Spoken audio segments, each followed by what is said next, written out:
বাংলাদেশের অনেক মানুষই কক্সবাজার, সাজেক বা সিলেটের নাম জানেন, কিন্তু দেশের উত্তর অঞ্চলের শেরপুর সীমান্তে লুকিয়ে আছে এক অন্যরকম সৌন্দর্য।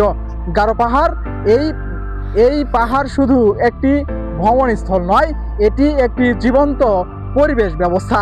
ভারতের মেঘালয়ের পাদদেশে ঘেঁষে দাঁড়িয়ে থাকা এই পাহাড় বছরের প্রতিটি ঋতুতেই বিভিন্ন রূপ ধারণ করে।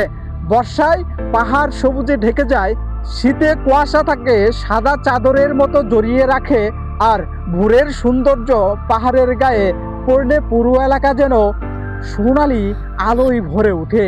এই অঞ্চলের বন অসংখ্য পাখি প্রজাতি, কীট পতঙ্গ এবং ছোট বড় বন্য প্রাণীর আবাসস্থল।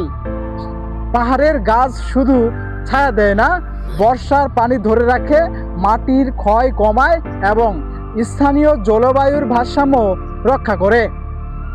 কিন্তু এই পাহাড় আজ নানা চ্যালেঞ্জের মুখোমুখি। অবৈধভাবে গাছ কাটা, বনভূমি কমে যাওয়া এবং মানুষের বিভিন্ন কর্মকাণ্ড ধীরে ধীরে এই অঞ্চলের প্রাকৃতিক পরিবেশের উপর চাপ সৃষ্টি করছে।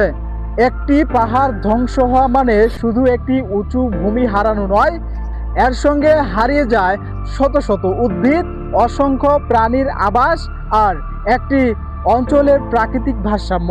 শেরপুরের গারো পাহাড় আমাদের মনে করিয়ে দেয়, প্রকৃতির সবচেয়ে বড় সৌন্দর্য তার নীরবতার মধ্যে লুকিয়ে থাকে।